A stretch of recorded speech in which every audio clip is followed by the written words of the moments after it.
Now, Anacin, the tablets thousands of physicians and dentists recommend for fast relief of pain of headache, neuritis, neuralgia, and heat, the liniment that's strong yet does not burn, present Our Miss Brooks, starring Eve Arden.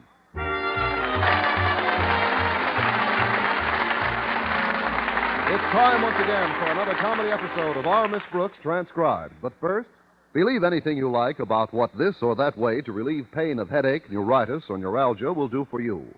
But there is one important fact you can't get away from, and that is thousands of users of Anacin have been introduced to this remarkable product through their own physicians or dentists.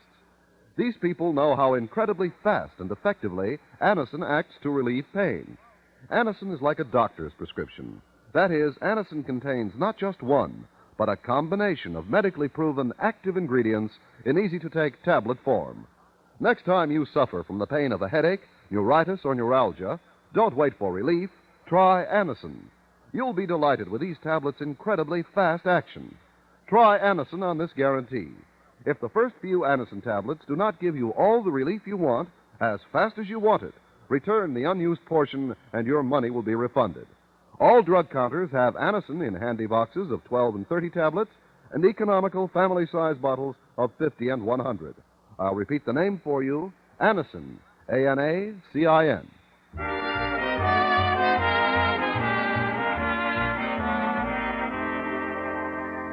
Most female teachers at Madison High School think of Mr. Boynton, the bashful biologist, as an extremely handsome, virile, irresistible individual. But our Miss Brooks, who teaches English there, can take him with a grain of salt. In fact, I could take him with a whole spoonful. But why waste salt on a fellow who's too shy to toss in a little pepper now and then? Last Friday at breakfast, I foolishly provoked a discussion of the matter with my landlady. Honestly, Mrs. Davis, he's more attentive to his animals. Why, yesterday he hardly noticed me because he took his dog to school for the day. It doesn't make sense. No, it doesn't. What can a dog learn in one measly day? Serves me right for mentioning it. May I have some toast, please? Oh, here you are, dear. It's like I've always said. If dogs could learn things as quickly as cats, this would be a much better world to live in. For whom? No, I'm serious. Take our cat Minerva. For the past week, I've been teaching her mathematics, and she's become a whiz at it. Mathematics? Just you wait and see. Minerva! Meow! Tell me quickly now, how much is 2 and 2? Meow! Ah, that's a good girl.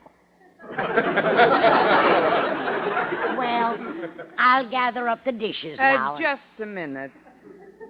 2 and 2 equals meow? Certainly. There are 4 letters in meow, aren't there?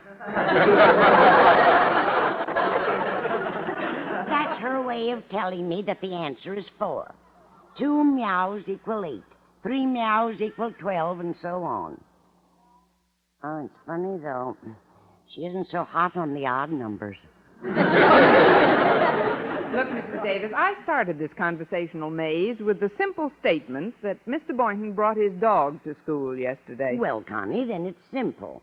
What's simple? You should do something to show Mr. Boynton how much you love animals. Like what? Well, why don't you take Minerva to school with you today?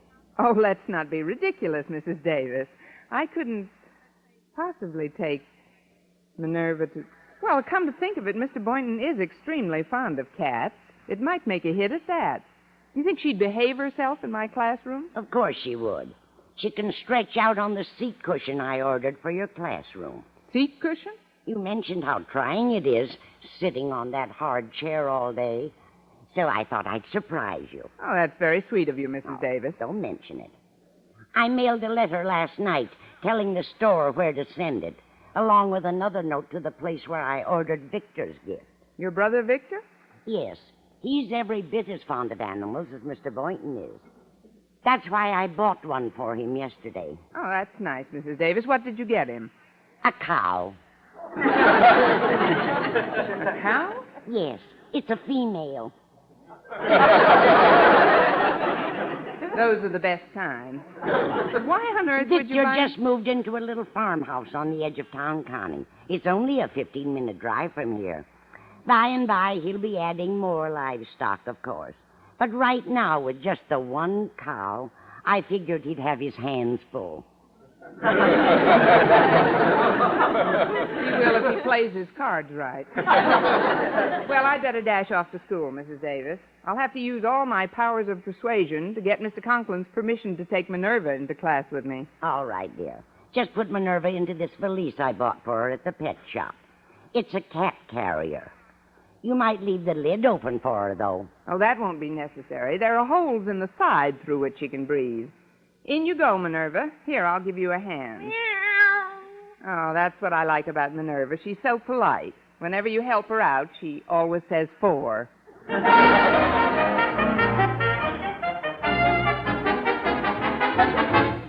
You may be principal of this school, Osgood Conklin, but as long as I am head of the Board of Education, you will take orders from me. Is that clear? Quite clear, Mr. Stone. Crystal clear. Couldn't be clearer. You are also... Silence! My lips are sealed.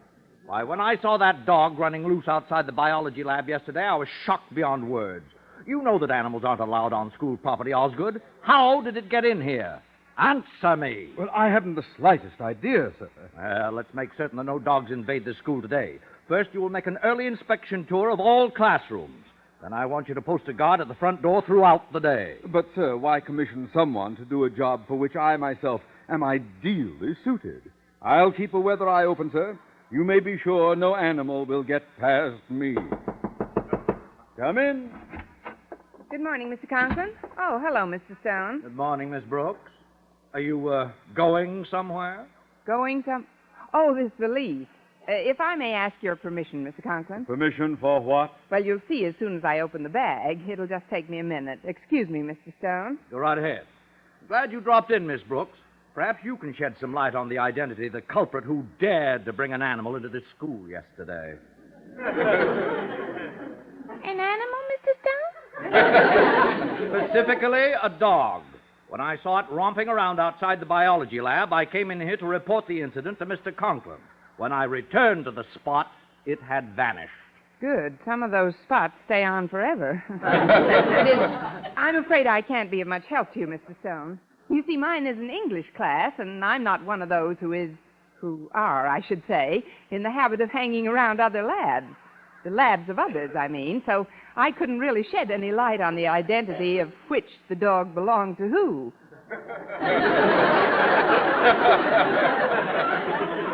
Whom? And exactly how long have you had this English class, Miss Brooks? You bet. Well, please forgive my faulty syntax, Mr. Stone. The thought of a beast on the premises has frazzled my nerves a bit. Well, goodbye now. One moment. You were going to open that bag, remember? Bag? What bag? Oh, the bag. Oh, well, you really wouldn't want to look at what's in this bag, sir. It's nothing but... What was that? I said I'll run along now and meow. Meow, that's a new expression some of the kids use. It's real cool, I think. Meow. Instead of saying goodbye, they say meow.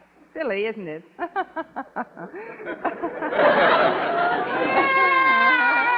Sometimes I stretch it out with a little western drawl. Well, meow now, Mr. Stone. Meow, Mr. Conklin. Meow. Meow. Now, that was mighty peculiar behavior. She galloped out of here like a frightened antelope. Yes, and it's my guess that right now she and her western drawl are loping over to the old bunkhouse in Mr. Boynton's lab.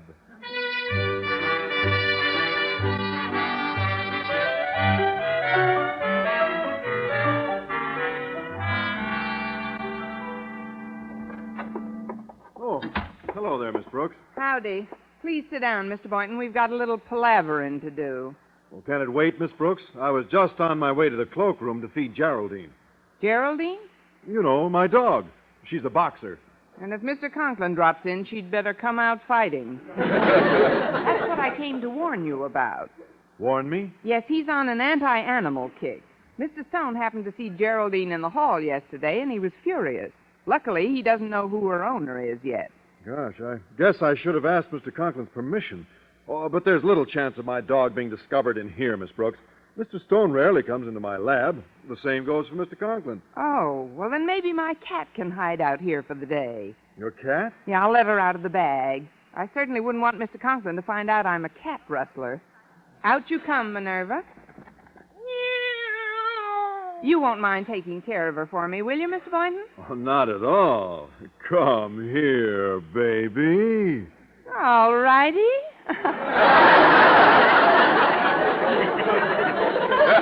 Oh, you mean her. I'm crazy about cats, Miss Brooks. Why, the minute I see one, I can't resist nestling it in my arms and stroking its little head. Meow. And Mrs. Davis ordered a seat cushion sent to my class today, Miss Boynton. I'll bring it over so that Minerva can stretch out in comfort. Oh, that'll be dandy. I saw Mrs. Davis at the movies last night, and she told me about her brother Victor's farmhouse and that she's buying him a cow. I just love cows, don't you? Madly. Oh, I love all animals, Mr. Boynton. You know, sometimes I get to thinking about my childhood days on Dad's farm, Miss Brooks. Oh, I miss those days a lot. I hope Victor asks me out to his farm someday. We can both go out someday. Some night, I mean. Some night when Victor isn't home. We can stroll in the meadow, hand in hand, with the moonlight pouring down. That sounds pretty thrilling. Do you think Victor would let me milk his cow?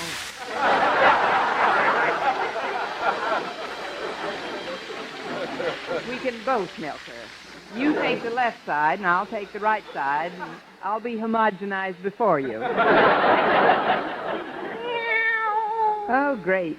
Speaking of milk, has evidently whipped up Minerva's appetite. Steady, Minerva. Mr. Conklin. Yikes. At ease. I hope you'll forgive this intrusion, Boynton. I just dropped into... Oh, hello, little pussycat. I say I just dropped in to make certain there are no dogs in here. Not that I suspect you, Boynton, but I just thought I'd take a look around. Well, I don't see any dogs on the premises. No dogs at all. Sorry to trouble you. I'll just run along now and... Hello, little pussycat!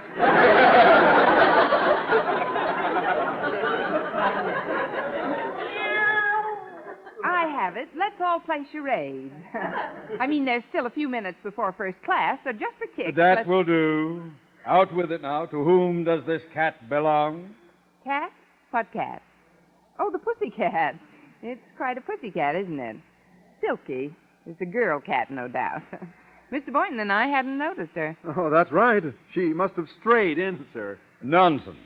Miss Brooks, I'm beginning to understand those phantom meows I heard in my office.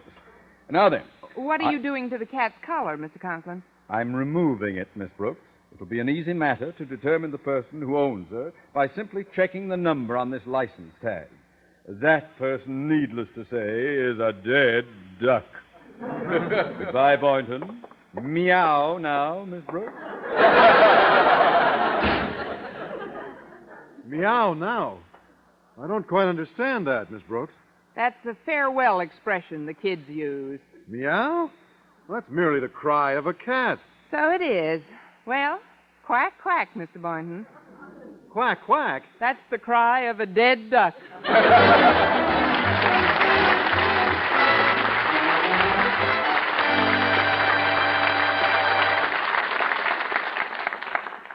Friends, when you suffer torturous pain from rheumatism, muscle strain, or backache, you want relief fast. That's the time to reach for Heat. H-E-E-T. Heat, the liniment that's strong yet does not burn. The moment you apply it, you can feel Heat's soothing warmth working to relieve your painful miseries. That's because Heat penetrates deep, brings immediate relief to sore, aching muscles. Wherever you ache, just brush on Heat. Heat penetrates deep, keeps working for hours to bring wonderful, soothing comfort to the painful, aching area. Your pain seems to disappear. Heat isn't oily, sticky, or messy. You just brush on Heat with a handy applicator that comes with each bottle, and it dries in seconds. So remember, when pain of rheumatism, muscle strain, or backache makes you miserable, Heat's penetrating warmth gives you fast, long-lasting relief. Get Heat, H-E-E-T, Heat, the liniment that penetrates deep to bring immediate relief.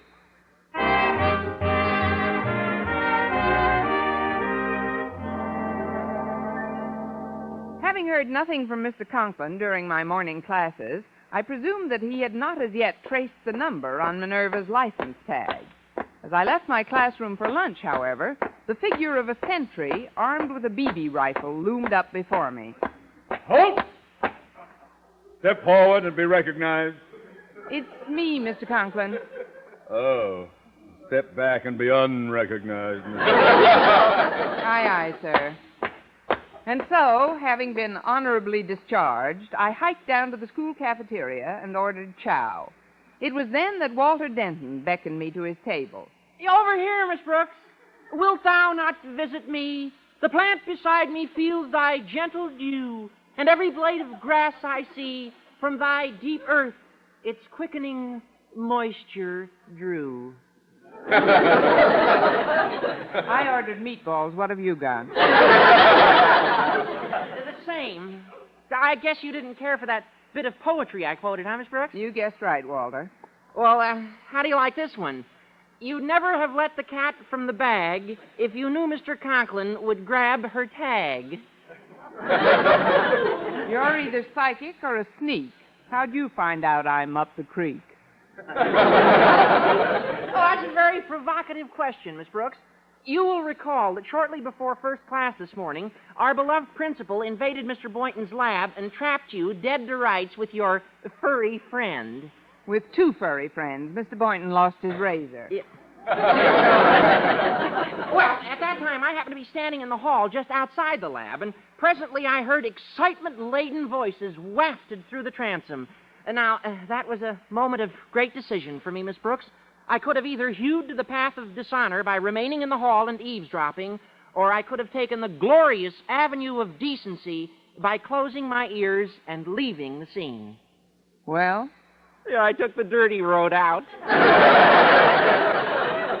For shame. But you still don't know all the details, Walter. Au contraire, Miss Brooks. I was about to say that some minutes later, I confronted Mr. Boynton with the juicy morsels I had overheard, informed him that I should like to be acquainted with all the facts, and requested that he sing. And he sang? Ezio Pinza would have envied him. Well, this is no laughing matter, Walter. When Mr. Conklin traces Minerva's license tag... Well, he didn't have time to trace it this morning, Miss Brooks, and it's too late now. Here is a little gift as a token of my esteem. Walter, it's the tag. How did you get it? Like I said, Miss Brooks, I'm pretty perfidious at times. When Mr. Conklin left his office for a few moments, I sneaked in, made off with the tag, and ever since then he's been flipping his lid wondering what happened to it. But that's stealing. That's a dreadful thing to do, Walter, and thanks a million. Yeah, well, you're entirely welcome. Yeah, only one thing worries me, Miss Brooks.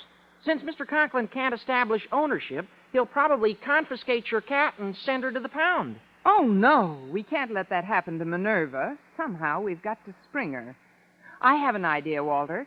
You've got to sneak her out of the biology lab through the window and then take her to Mrs. Davis's brother's farmhouse. It's only a 15-minute drive from here, so you can report back to me in my classroom before the end of lunch period. Check. I know a shortcut to the farmhouse, Miss Brooks. I helped Victor move some furniture in day before yesterday. Oh, before I go, I'd better stop at the steam table and get Minerva some milk. That won't be necessary. If Minerva wants milk, why get it now? She'll get it at the farm, direct from the cow.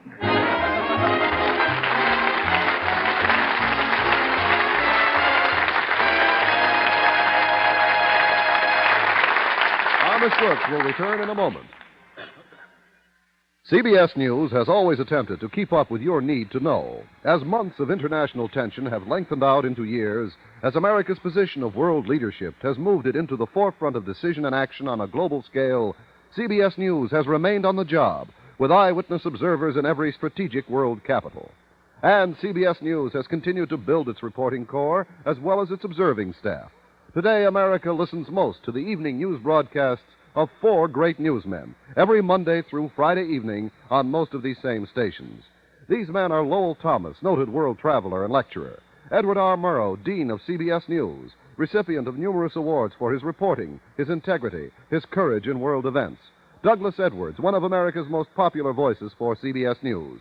And Robert Trout, for years still another great name in CBS News. Tomorrow and every weekday evening, listen for each of these renowned reporters broadcasting world news at the Star's address.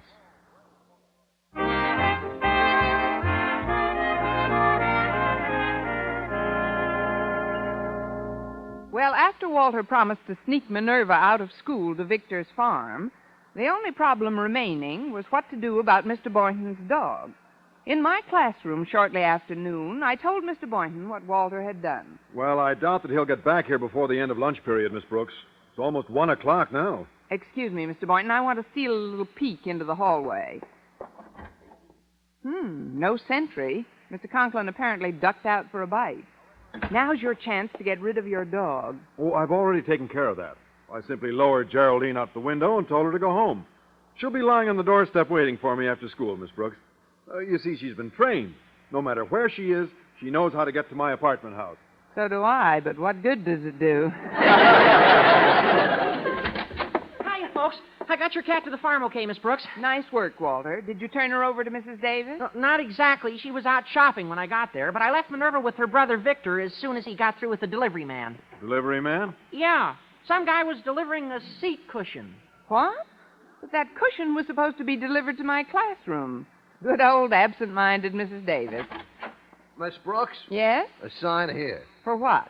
For this. Oh, no. Wait a minute, mister. This is a cow. You got good eyes, lady. We'll give you the bucket free. Gosh, a real cow. I haven't milked a cow in 14 years. Hand me that bucket, Walter. Oh, no, you don't. This is no time to improve your handshake. Listen, mister, my landlady evidently got confused. There's been a dreadful mistake, but you'll simply have to take back this cow. Oh, I'm sorry, lady. That'll take a separate order, and our company's jammed up for the day. Give him a call, though. Maybe we can take her tomorrow. Well, you've got to be reasonable. You can't leave a cow here overnight. This is a public school under the supervision of the federal government. Let's keep politics out of this. I gotta be going now. So long, lady. Uh-oh. I just caught a glimpse of Mr. Conklin and his daughter Harriet coming up the school steps. What'll we do? Mr. Boynton, cut that out.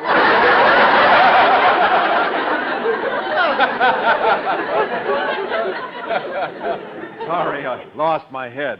Look in the bucket. I'll see you later, Daddy. Fine, Harriet. I'll be right here on sentry duty. No silly cat or dog is going to get past me today. Boy, you're sure going to get a surprise from some silly cow. Not if I can help it. Quick, close the door. Now listen carefully, Walter. I want you to stay here with the cow and see that absolutely no one enters this classroom. Then after school's over, when the sentry leaves, we can escape with the cow. Yeah, okay, Miss Brooks, you can depend on me. What can I do to help, Miss Brooks? Just hand me that valise. The other one.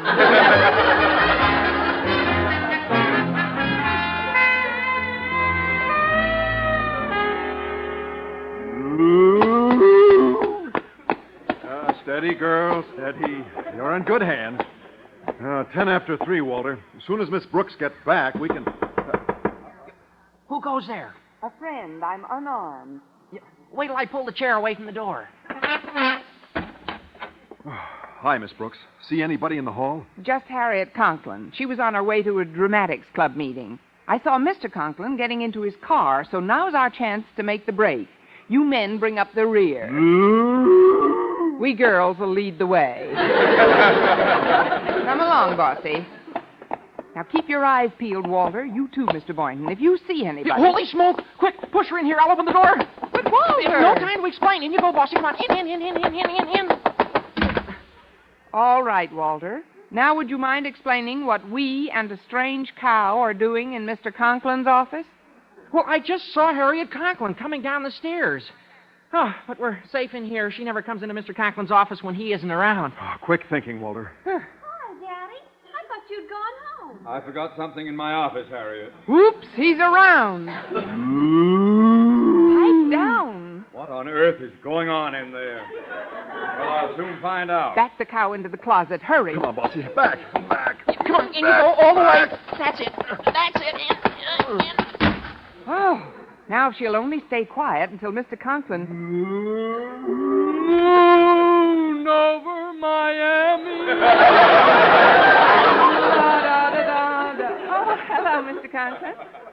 Miss Brooks, Boynton, Denton, what are you doing here? Well, sir, we were just... Moon of Monocura.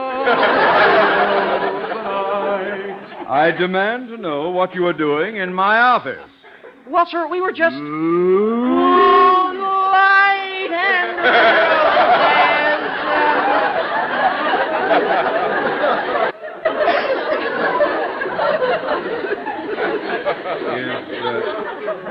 Is the song fest over now? No, not quite, Mr. Conklin. Somehow I feel more coming on. I'm in the mood for love simply because you're... Oh, shut up! You all sound like a herd of sick cattle. For the last time, what are you doing here? Well, sir, we just dropped in to say goodbye on our way home. I left here 5 minutes ago, but I forgot my hat. I'll get it out of the closet, and we can all go together. What an awful way to go. Oh, surely you don't need a hat on such a lovely day, sir. Why not skip the closet? Step aside, Miss Brooks. Yes, sir. Pardon me, please.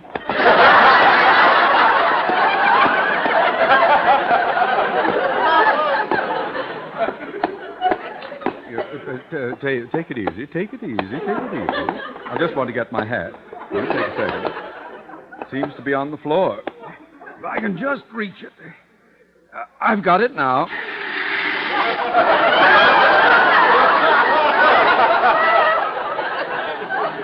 Oh, I am sorry. Now, if I can... Now I've got it. Now I can... Pardon me again, please.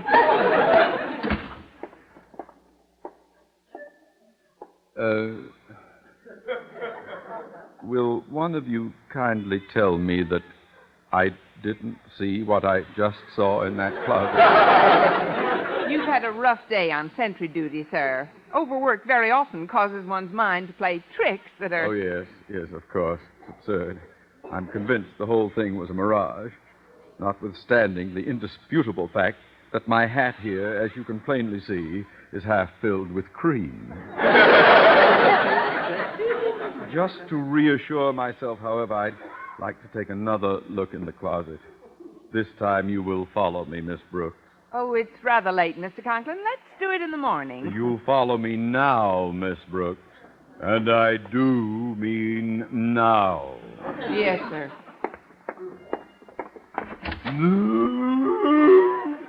Holy cow! And you do mean cow.